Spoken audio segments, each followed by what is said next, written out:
E aí, galera, seja muito bem-vindo a mais um episódio do nosso Geocast. Agradeço você, ouvinte, que nos acompanha desde o início e seja muito bem-vindo você que está chegando agora. Hoje teremos um programa muito especial. Mais uma vez, vamos entrevistar a professora Júlia Matoso para falar de feminismo. Júlia Matoso participou pela primeira vez lá no episódio 3, na qual ela falou das origens do feminismo, e no episódio de hoje seria uma continuação, um aprofundamento aí dessas questões, falando de machismo estrutural, de empoderamento, lugar de fala e várias questões que fazem parte do feminismo. A Júlia Matoso tem graduação, mestrado e doutorado em filosofia. A graduação ela fez pela Universidade Católica de Petrópolis, o mestrado pela PUC-Rio e o doutorado pela Universidade Federal do Rio de Janeiro. O meu nome é Rômulo Weckmiller e eu tenho toda uma formação em Geografia pela Universidade Federal Fluminense. Graduação, mestrado e doutorado. Equipe escalada, vamos à nossa entrevista.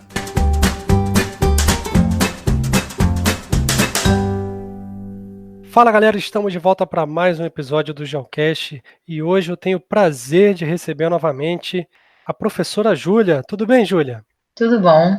E esse episódio, Júlia, é uma continuação aí espiritual do nosso primeiro episódio juntos, lá no Geocast 3. Para quem não lembra, vale o convite você voltar lá e ouvir, mas nós falamos aí resumidamente sobre a origem do feminismo, a importância do feminismo na atualidade, os diferentes correntes. Então foi mais um programa básico sobre esse assunto. E agora, Júlia, a expectativa é que a gente consiga aprofundar alguns assuntos aí sobre essa questão.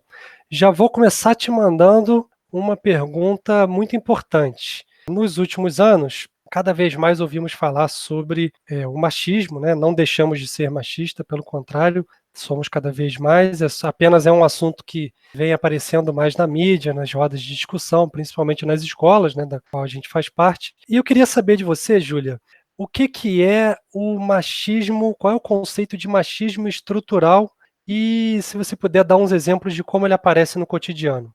Bom, posso sim. Queria só primeiramente agradecer, né, a oportunidade de falar sobre um tema tão importante para o dia a dia de todas as pessoas. E é sempre um prazer estar aqui falando um pouquinho com você, principalmente sobre feminismo. Bom, machismo estrutural. Basta a gente pensar no próprio conceito, né? É algo que vem da estrutura, é algo que está completamente no fundamento e nas bases mais profundas da nossa sociedade.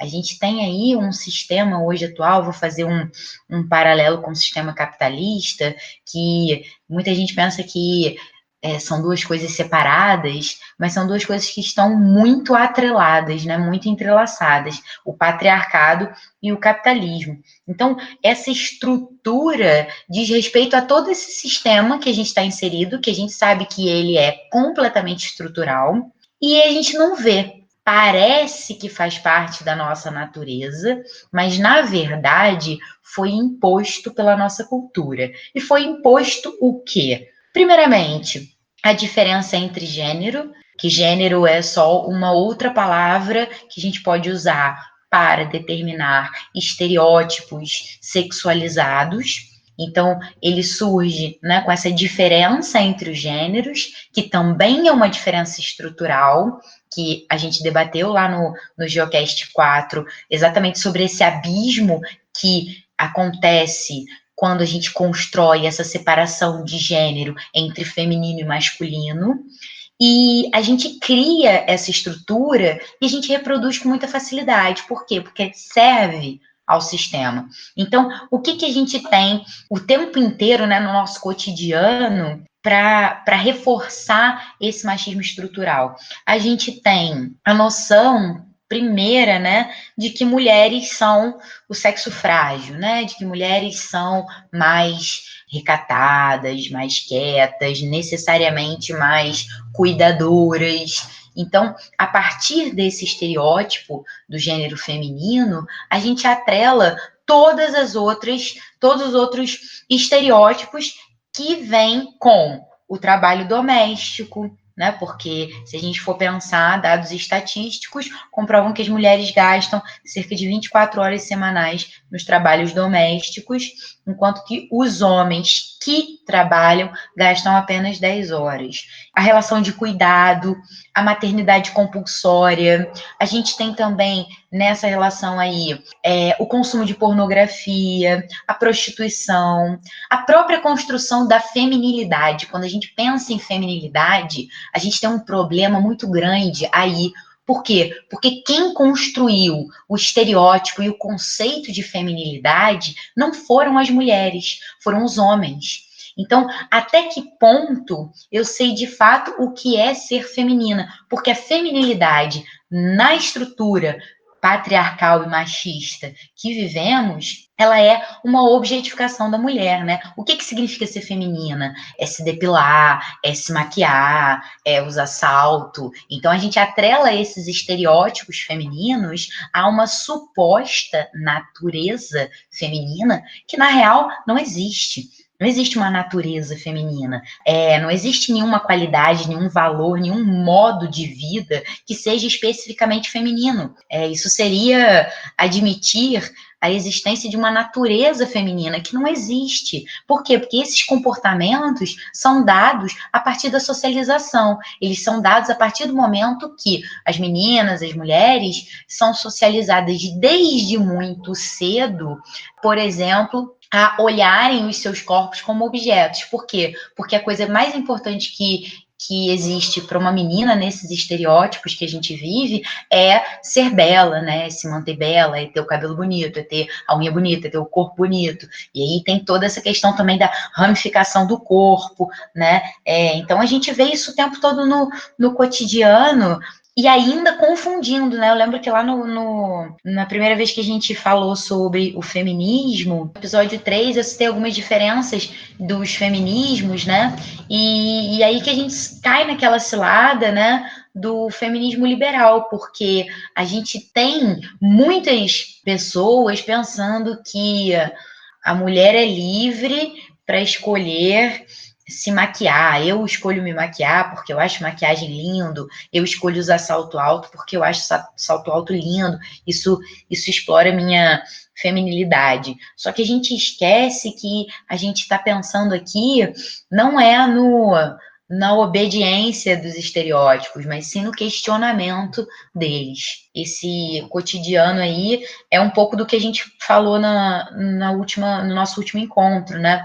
A questão de sempre ser capaz de questionar um comportamento que me é dado como natural. Se na verdade ele é natural, se ele não é natural. Enfim, não sei se eu respondi a pergunta. O machismo estrutural, então, na verdade, não sei se eu entendi, é uma questão que está muito envolvida ali no sistema que a gente vive e também na nossa cultura, né, na cultura patriarcal.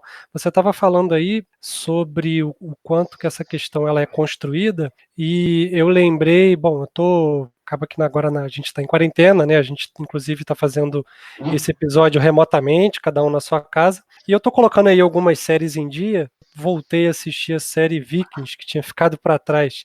E é impressionante como é que a cultura do Viking em relação às mulheres, ela é um pouco diferente, né? Você tem algumas personagens femininas ali que são muito fortes e participam da batalha junto com os homens, às vezes em pé de igualdade, né? Eu pelo menos ali nunca estudei a cultura viking, pelo que eu estou conhecendo agora. Acaba que é uma cultura diferente, tem o machismo, óbvio que tem, eu vejo muitas coisas ali na série que me lembram muito os dias atuais, mas você vê que as culturas, elas são diferentes em relação à mulher. Você tem algum exemplo para dar pra gente de alguma cultura que não seja patriarcal? Então, Rômulo, existiram muitas sociedades de matriz matriarcal antes do início ali do feudalismo, início do capitalismo. Se a gente for pensar algumas civilizações antigas e até mesmo durante a Idade Média, porque se a gente for pensar na caça às bruxas, ela foi acontecer mais na decadência da Idade Média, né? No início ali de um outro modo de pensar, que é o início da formação das cidades. Então, as mulheres, nesse momento histórico, elas foram dizimadas, né? A gente tem ali a caça às bruxas, e a caça às bruxas nada mais foi do que tirar justamente o poder dessas mulheres que tinham o controle da sua natalidade, que tinham o conhecimento das plantas e de como usar as plantas de maneira medicinal, o conhecimento das mulheres que sabiam ler e escrever, né? Você falou da série, eu nunca assisti essa série, mas tem um filme muito interessante no Netflix que se chama A Noiva do Diabo, e é um filme que fala exatamente sobre esse período da caça às bruxas e como que o saber das mulheres, que era passado de geração em geração, ele foi desapropriado, ele foi completamente retirado das mulheres. E todas as mulheres que sabiam algo a mais, que sabiam ler e escrever, que tinham domínio das plantas, que tinham domínio do ciclo menstrual, que tinham o mínimo de conhecimento, elas foram dizimadas. E o pior de tudo é que, assim, se tem muito pouco registro sobre todas essas mortes, né? Justamente porque elas eram tidas como bruxas, então eram marginalizadas, a população queria mesmo era que elas morressem, então a gente tem uma dificuldade de saber ao certo quantas mulheres foram dizimadas, porque poucos são os registros sobre isso. Tem uma feminista muito interessante italiana também, que é a Silvia Federici. Ela tem um livro que ela fala justamente sobre a acumulação primitiva de capital relacionado ao trabalho das mulheres. E ela fala que o capitalismo, ele cooptou, né, o corpo feminino, porque o corpo feminino é o lugar de trabalho. A gente faz o trabalhador, né? A gente gera o trabalhador. E o cuidado responsável por esse trabalhador, né? A alimentação, o cuidado, tudo que envolve o crescimento de uma vida humana é única e exclusivamente responsabilidade das mulheres. Então, a gente tem um trabalho aí quase que escravo, quase não, escravo mesmo. Por quê? Porque o que muitas pessoas chamam de amor, porque as mulheres amam suas famílias, então cuidam das famílias, a gente que tem um pouco de noção, que já estudou um pouquinho de feminismo, a gente sabe que não é amor, é trabalho não remunerado. E acaba, você falou bastante sobre isso lá no episódio 3, como formadores de mão de obra, você levantou inclusive uma questão que seria interessante que vocês recebessem para isso, porque afinal de contas como você acabou de falar, um trabalho não remunerado. Agora, voltando para a segunda parte da pergunta, você deu um panorama bem rico para a gente sobre o que é o machismo estrutural, quais são aí os pilares de sustentação. Agora, eu queria uns exemplos práticos de como ele acontece no cotidiano, na sua maneira mais branda e mais suave possível. Suave, obviamente, para nós, né, que cometemos esse delito. Obviamente, as mulheres, quando ouvem isso, não é nada suave. Mas o que a sociedade faz de machismo e considera suave? E, isso aí não é nada, isso é mimimi. Dá uns exemplos para a gente, por favor. Bom, o tempo todo isso acontece, né? Quando a gente elogia, por exemplo, uma mulher somente pela beleza, né? Isso acontece muito. E enaltecer apenas o fato dela ser bela, né? Então, tudo aquilo que é de fora da beleza não é valorizado. Por quê? Porque o melhor adjetivo de uma mulher é ela ser bela, né? Então, isso acontece demais. Vem antes da competência e da capacidade, né? Vem antes de qualquer coisa, né? Porque sempre é a coisa que eu falei da objetificação. Que isso vai estar atrelado também às roupas que são produzidas para as mulheres e que lá na frente vão culpabilizar determinados abusos, né? Mas enfim, você pediu exemplos brandos. Bom, muitas mulheres, assim, eu não acho isso brando, é o que você falou, né? Mas a gente reproduz isso o tempo todo, inclusive nós mesmos. A própria depilação, né? Uma mulher que não se depila, ela é tida como suja ou menos higiênica, ou se cuida menos do que uma que se depila. Muito pré-julgada. Sim, e muitas que se depilam falam assim: ah, não, eu não ligo, não, é só porque eu gosto mesmo. E aí a gente entende que todo esse gosto, ele é também uma construção social. como que a gente gosta de determinada coisa e não de outra? É uma construção social, é toda uma tutoria ali do que pode gostar e do que não pode gostar. E aí, se a gente for partir para as outras esferas, a competência também. Basta a gente pensar que, por exemplo, a gente tem 10%, somente 10% de mulheres que ocupam cargos públicos de política no mundo. A gente não tem uma representação no poder, né? Não existe uma representação no poder de fato. O que acontece é que essas coisas pequenas que a gente reproduz sobre as mulheres serem menos capazes, ou se a mulher tem que escolher, por exemplo, entre a vida profissional e formar uma família, né? Porque isso também acontece muito. Tem que ser mãe, aí de alguma forma interrompe uma carreira profissional, porque ela não vai poder dar continuidade da mesma forma que um homem. O contrário também, né? Se a mulher chega numa determinada idade e até aquele momento ela só pensou ali em fazer uma pós, em trabalhar, em subir, as pessoas começam a se perguntar, poxa, ela não vai ser mãe, ela não vai ter filho, né? Então a gente esquece às vezes que é uma opção, ela não precisa ter filho para ser uma pessoa bem-sucedida, para ser uma mulher. Parece que a formação da família acaba sendo um complemento ali da vida da mulher. Ela só atinge o seu objetivo se ela gerar essa família para a sociedade, né? A visão da sociedade é essa. Exatamente. E isso é reproduzido, né, Romulo, o tempo inteiro, das maneiras mais sutis até as maneiras mais agressivas, porque a maternidade é compulsória, diferente da paternidade, né? Sim.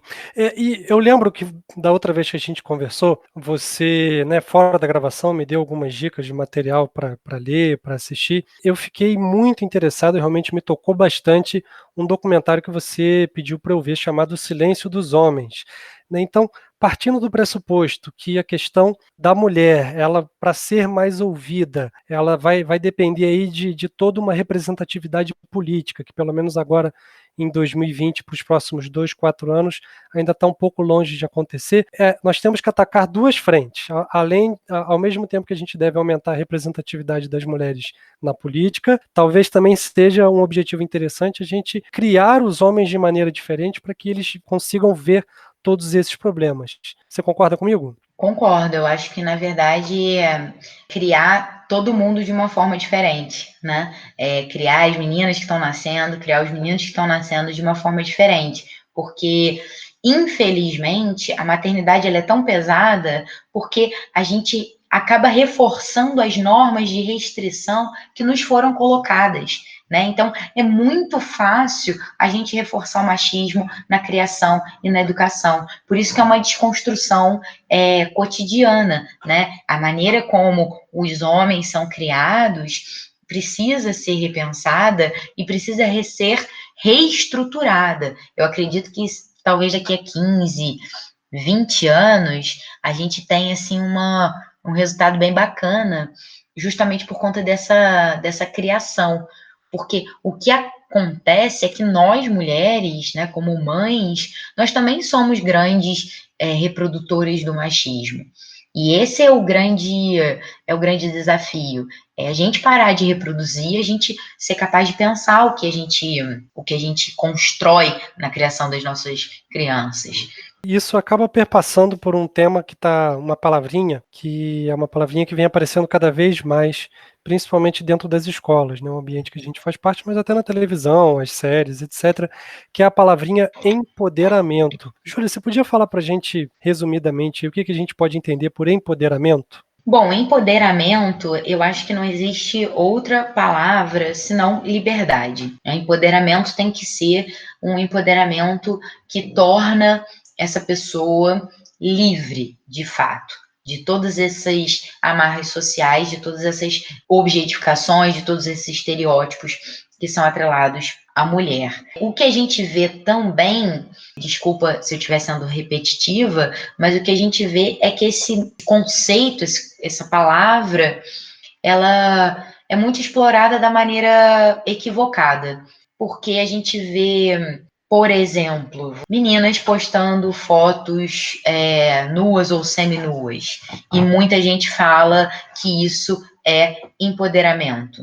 Mas nudez não é empoderamento. O exemplo também da maquiagem. A gente pode dar, né? Quando você bota uma maquiagem, tá linda, maravilhosa, e aí, eu tô empoderada. A gente tem que lembrar que estar empoderada não é estar lotada, entupida de todos esses estereótipos mais uma vez. Se você publica uma foto do seu corpo, se você compartilha uma foto do seu corpo, você tem que lembrar que você está, na verdade, colaborando para o mesmo comportamento de sempre.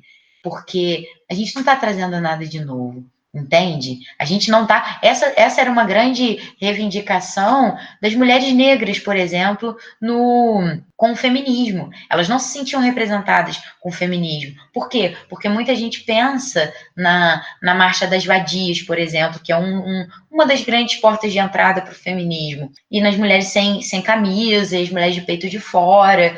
E aí isso torna uma grande confusão na mente das pessoas. Por quê? Porque isso não é empoderamento. Muito pelo contrário. Isso é mais um pouco a objetificação de um corpo que já está problematizado. Então, acho que a gente tem que ter muito cuidado em falar de empoderamento, porque empoderamento é liberdade. Empoderamento é uma mulher ser capaz de entender todas as subjugações que ela passou na vida dela, toda a opressão que não só ela, mas todas as mulheres que vieram antes dela passaram, e que existem outras mulheres também que passam por opressões ainda piores, e ela entender que ela não precisa reproduzir o machismo em nenhuma esfera, nem na vida particular, nem na vida pública. Talvez a melhor maneira de praticar esse empoderamento seria aquele trabalho de formiguinha, aquele dia a dia, aquela luta diária, talvez a empatia de se colocar no lugar do outro, da outra, ajudar quem está mais próximo, é isso? Exatamente. O empoderamento é você ter consciência desse machismo estrutural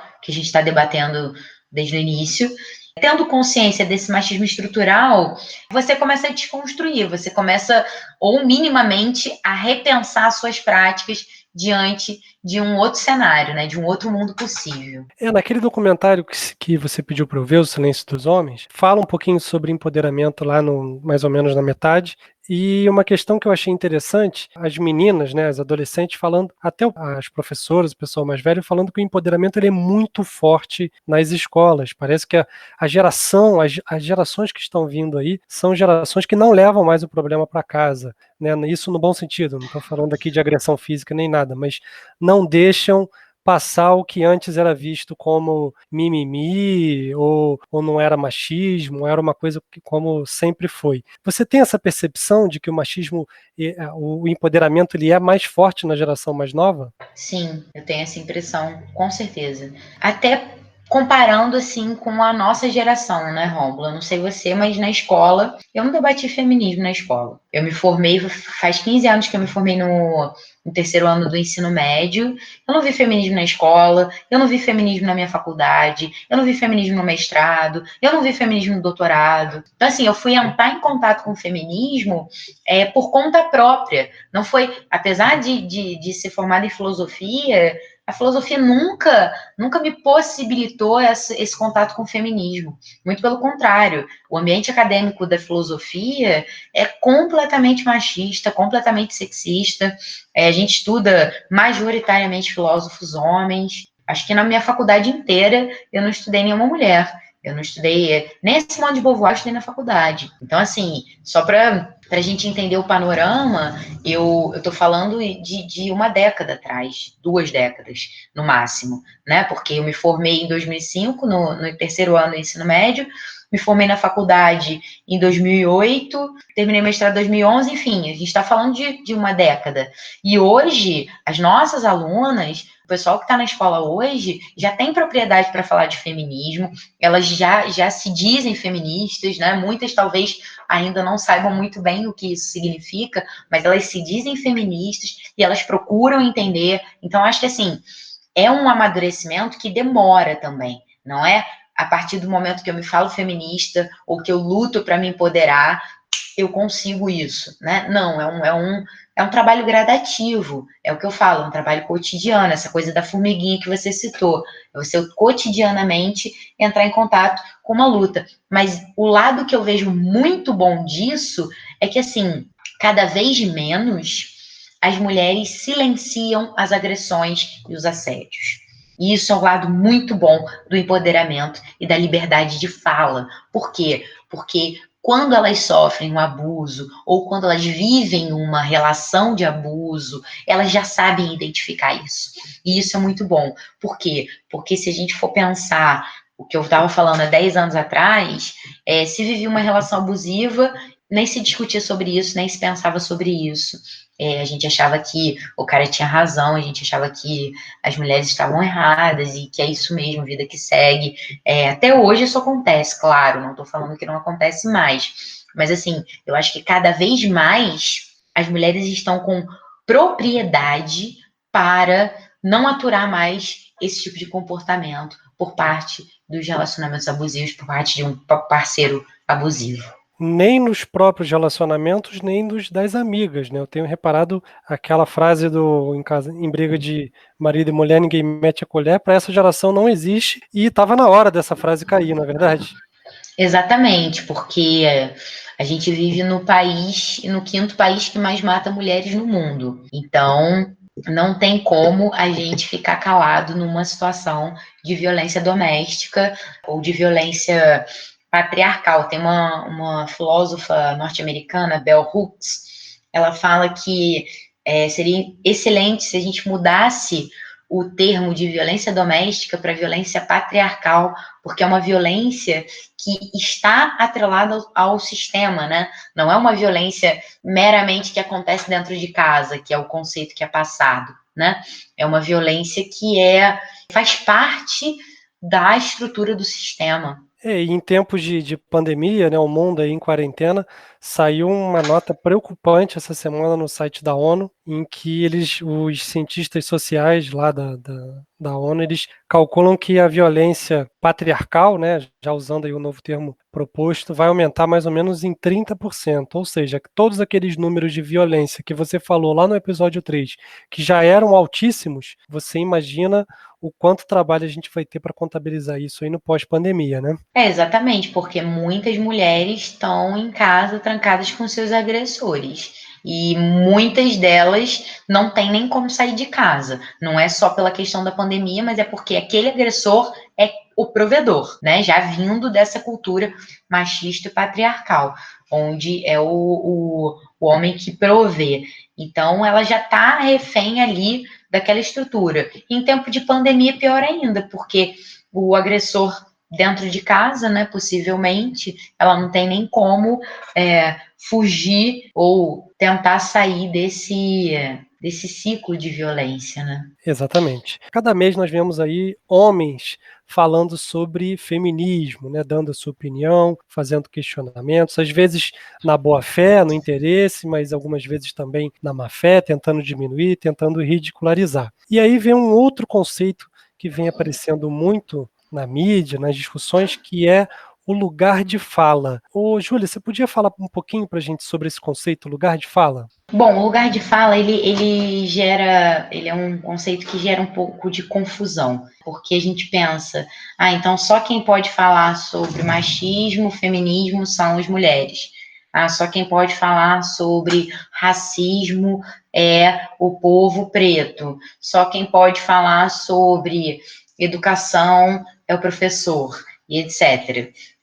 Só que não. Lugar de fala significa que quem tem de fato propriedade para falar sobre machismo e sobre feminismo são as mulheres. Por quê? Porque são elas que sofrem. Então, elas têm propriedade. Aquele é o lugar de fala das mulheres. Só que não é porque é o lugar de fala das mulheres que você, por exemplo, homo, não pode falar de feminismo. Você pode falar de feminismo, desde que você respeite o lugar de onde você fala. A gente, pensando em lugar de fala, a gente tem que pensar o lugar de onde a gente fala. Eu, por exemplo, Júlia, 31 anos, branca. Então, eu tenho um lugar de onde eu venho, um lugar que me pertence, que as minhas experiências formam as minhas opiniões e as minhas visões de mundo. Então, eu tenho esse lugar, da mesma maneira que você tem o seu lugar.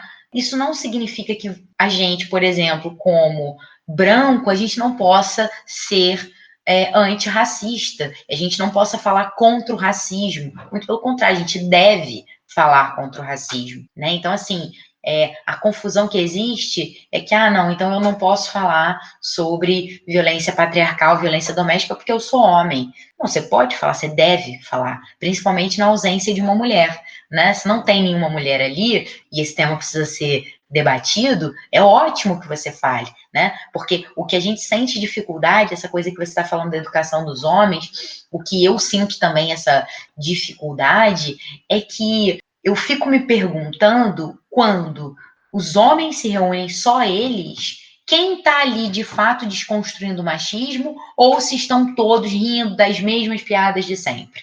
Entende o ponto? Então, existe sim um lugar de fala, mas ele está respeitado a partir do momento que você leva em consideração que, na ausência de uma mulher, você tem propriedade para falar sobre o machismo e desconstruir uma fala machista. Acaba que às vezes esse discurso de reforçar, não, quem pode falar é só quem sofre, às vezes é uma maneira que a pessoa encontrou de esconder ali os seus próprios preconceitos, né? Não sei, estamos aqui pensando sobre esse assunto. Ô Júlia, eu entendi muito bem o que você quis falar, eu separei um texto, eu li um texto aqui numa prova da UERJ, mas agora estou até com vergonha de falar porque eu descobri que o autor do texto é um filósofo da USP. É um nome complicado, me ajuda aqui, Vladimir Safatli, é isso? Isso.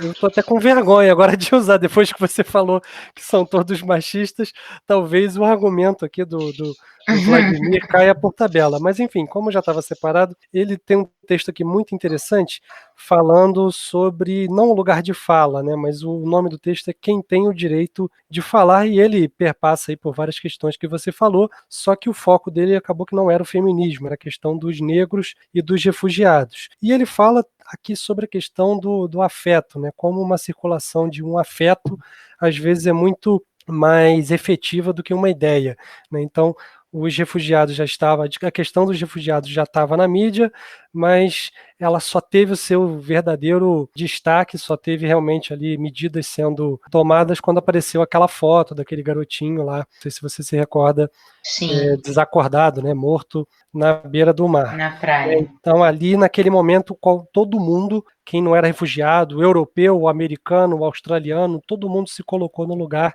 daquele pai, daquele garotinho. E ele diz, muito interessante, que o verdadeiro medo do poder é que você se coloque na posição de qualquer um. Isso tudo para dizer que ele diz o seguinte: o sistema tem várias maneiras de calar as minorias, e de acordo com o Vladimir, essa questão de colocar o discurso identitário, né, só para quem é o identitário, e se a pessoa representante daquele grupo aceitar essa ideia, é uma maneira que o sistema encontrou de calar esse membro, porque afinal de contas o que ele vai falar ali vai ser muito reconhecido pelos próprios membros que pertencem ao mesmo grupo que ele, e o australiano, o americano, quem está de fora ali, o europeu, vai continuar vivendo a sua própria vida. E eu acho que isso vem de encontro ao que você falou. Ou não. O primeiro texto de filosofia que eu leio em anos, talvez eu tenha tido uma interpretação errada. Não, com certeza. Vem sim, e mostra exatamente isso que eu já tinha levantado, porque não tem como eu restringir essa fala a quem sofreu, porque é o que você falou, eu vou silenciar muito mais do que ouvir. Então eu preciso que os homens também falem sobre machismo, questionem as suas práticas, questionem a forma, a maneira como foram educados, porque aí sim eu vou estar, de fato, desconstruindo e construindo uma sociedade mais justa. Sim, desconstruindo no sentido de tirar todas aquelas ideias antigas, inadequadas que você aprendeu ao longo da sua vida e começar do zero. Por falar em começar do zero, para a gente fechar agora a última pergunta, e a gente está gravando aqui numa noite já tarde, então amanhã de manhã todos somos professores, youtubers, estamos todos ao vivo. Então, para a gente fechar, eu queria uma dica sua, né, para os nossos ouvintes, sejam eles adolescentes, adultos, mais velhos, enfim. Qual é a nossa reação diante de um machista ou de uma atitude machista, tá? É a hora da educação ali, de tentar educar aquela pessoa, ensinar e conscientizar, ou às vezes é melhor o conflito, ou depende da situação, depende do momento. O que é mais adequado hoje em dia? Então, eu acho que sempre vai depender do momento, sempre vai depender de como esse machista está se comportando, né? Porque se ele chegar na agressão, dificilmente um carinho vai bastar, né? Para ele aprender que ele está errado. Mas eu acredito sempre no diálogo e na educação. Eu acho que a gente só vai conseguir sanar os problemas a partir do momento que a gente tiver a capacidade de dialogar. Eu sei que parece muito utópico, principalmente no cenário que a gente vive atual no Brasil, que as pessoas parecem que perderam a capacidade de diálogo, né? Mas eu acho que é imprescindível. A gente só vai conseguir trazer o feminismo como pauta necessária e universal quando a gente entender que o feminismo é para todo mundo. O feminismo não é claro que é para as mulheres, é claro que as mulheres são a classe mais prejudicada desse sistema, mas a gente precisa que todo mundo abrace a causa e entenda que se eu abraço o feminismo, eu luto por uma sociedade mais justa. Se eu luto por uma sociedade mais justa, eu estou lutando pelo bem comum. Se é o bem comum, é o bem de todos. Não é o bem só das mulheres, como algumas pessoas insistem em afirmar. Não existe isso. O feminismo é aquilo que eu sempre falo: o feminismo é uma luta por justiça. Não é nem por igualdade, é por justiça. A gente não está querendo ou buscando ser melhor do que ninguém. Por que a gente fala em desconstruir essa sociedade que está aí? Porque está tudo errado, né? Porque as mulheres são objetificadas e os homens não podem sequer demonstrar seus sentimentos. Então, se a gente desconstrói, é para poder construir uma coisa bem melhor, é para poder entender que a nossa natureza não está num estereótipo, não está num comportamento que é esperado só porque a gente tem determinado sexo biológico. A nossa natureza, ela está sendo construída ao longo da vida e ao longo das nossas experiências. E as experiências que a sociedade proporciona e deixa a gente ter. Se a gente é segregado a partir do nosso sexo, a partir do nosso gênero, então a sociedade está também, de alguma forma, determinando as experiências que a gente pode ou não ter. Então, para um verdadeiro empoderamento, para uma verdadeira liberdade, acho que a melhor maneira é a educação. A gente só vai adiante com a educação. E eu acho que o lado bom é que, assim, agora, com essa tecnologia, com essa era da informação digital e rede social, enfim, tudo isso que a gente tem, a gente parece que a gente evolui com mais rapidez. Né? Porque se a gente for pensar na primeira onda feminista, tem um século e pouco se alcançou desde da primeira onda. Então, acho que agora a gente tem uma tendência, se a gente for pelo lado da educação, pelo lado do diálogo, pela conciliação, pela empatia, a gente tem muito mais uma tendência de evoluir muito mais rápido do que demorar mais um século pela frente. Você falou de justiça, tem como levar em consideração um discurso de reparação histórica nessa justiça ou eu estou aqui pensando demais? Não, é exatamente isso. A justiça é exatamente isso. Platão tem uma frase, um conceito, né, de justiça que é dar a cada um o que lhe é devido. Então, para eu dar a cada um o que lhe é devido, eu preciso reparar esse dano histórico feito às mulheres. Então, existe sim, com certeza, uma reparação histórica. E justamente por isso que não é igualdade. Porque se eu penso em igualdade, então eu boto os dois sexos biológicos ou os gêneros que existem em pé de igualdade. Mas aí o que acontece? Eu não estou reparando o que já aconteceu antes. Eu não estou reparando as desigualdades que são milenares. Então, eu preciso de justiça exatamente para reparar o que aconteceu e para não deixar que isso se repita. Essa confusão tem uma charge maravilhosa que eu me recordei agora, que ela ilustra bem essa confusão que você está falando. Colocar em igualdade, a charge é uma corrida, né, tipo uns 100 metros rasos aí, numa pista de atletismo. Colocar em igualdade, é isso que elas querem? Então tá, é uma sátira, né? Colocam ali os homens e mulheres largando do mesmo ponto. Só que na pista das mulheres tem uma máquina de lavar louça, uma máquina de lavar roupa, tem um varal, e a pista dos homens está completamente livre. Então, que igualdade é essa? Né? Talvez, além de colocar para largar junto, seria dividir aí esses obstáculos no meio do caminho, para tornar mais justo. Exatamente, é dar a cada um o que lhe é devido. Quando a gente entender que tem uma coisa muito interessante que essa filósofa que eu citei fala, Silvia Federici, ela é italiana, está viva até hoje, vale muito a pena pesquisar tudo que ela escreveu, veio ao Brasil recentemente, e ela fala uma coisa muito interessante sobre a questão do trabalho, esse trabalho doméstico, né? Enquanto a gente não tiver essa noção e a gente não for capaz de desatrelar os serviços domésticos de determinado gênero, a gente não vai evoluir enquanto sociedade. Então é uma desconstrução no mais profundo significado da palavra desconstruir, né? Você entender que enquanto esse trabalho não for separado, não for visto como um serviço que pertence a todos que moram na mesma comunidade ou na mesma casa, a gente ainda não vai evoluir, né? Então o trabalho é uma linha de pesquisa muito importante para o feminismo. E é aquela que talvez esteja mais próximo aí do ouvinte de começar a sua mudança uma de cada vez. Com Julinha, certeza. queria te agradecer imensamente. É sempre um prazer te ter aqui no Geocast. Eu sempre aprendo muito em cada um dos nossos bate-papos e melhoro um pouquinho também como pessoa, melhoro um pouquinho como homem. Muito obrigado, Júlia.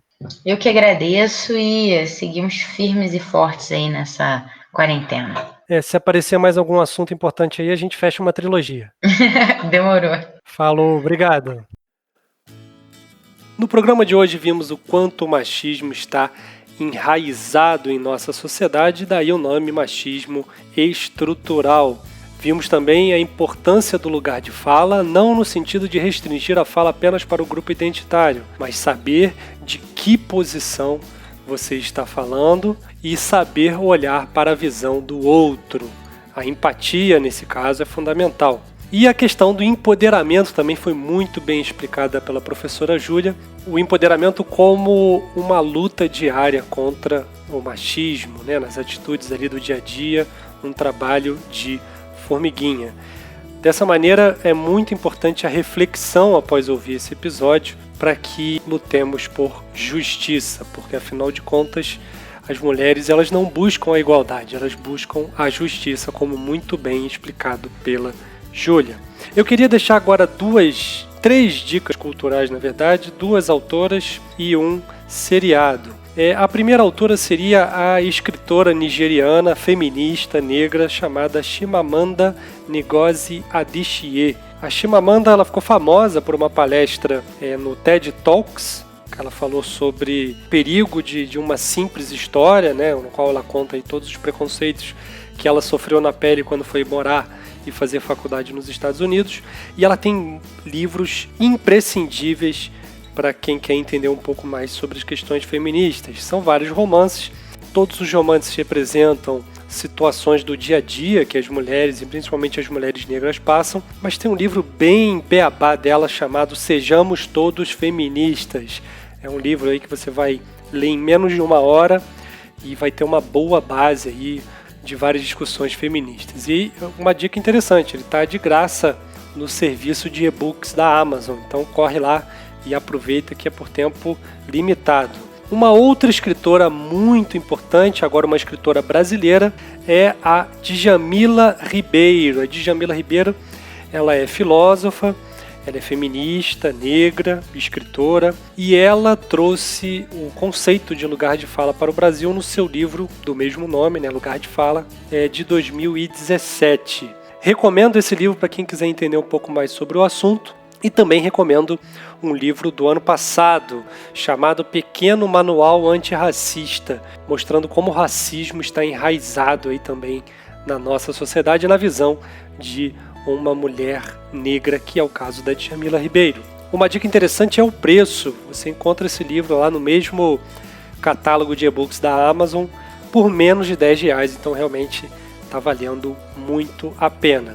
E para fechar, uma dica de série, já falei dela nos últimos episódios, vou falar de novo porque dessa vez tem tudo a ver com o assunto, que é a série Homens, do Fábio Porchat, em parceria com o canal Comedy Central. A série Homens, ela está disponível no catálogo do Amazon Prime e ela é muito interessante, são 2 temporadas já, são episódios de 25, 30 minutos, né, o tamanho ideal aí para uma série. E ela fala sobre o machismo estrutural, mostra como o Fábio Porchat e os seus amigos, né, todos homens, têm atitudes machistas no cotidiano e vão aí aprendendo com essas atitudes e melhorando a cada episódio ao longo das 2 temporadas. Vale muito a pena ver, além de se divertir, além de ser uma série com várias... aborda esse tema pesado de uma maneira mais leve, de uma maneira reflexiva também. Então é isso, galera, essas são as minhas dicas, eu espero que você tenha gostado do episódio, eu agradeço a todos que chegaram aqui até o final. A gente se vê no próximo episódio do Geocast. Valeu, falou!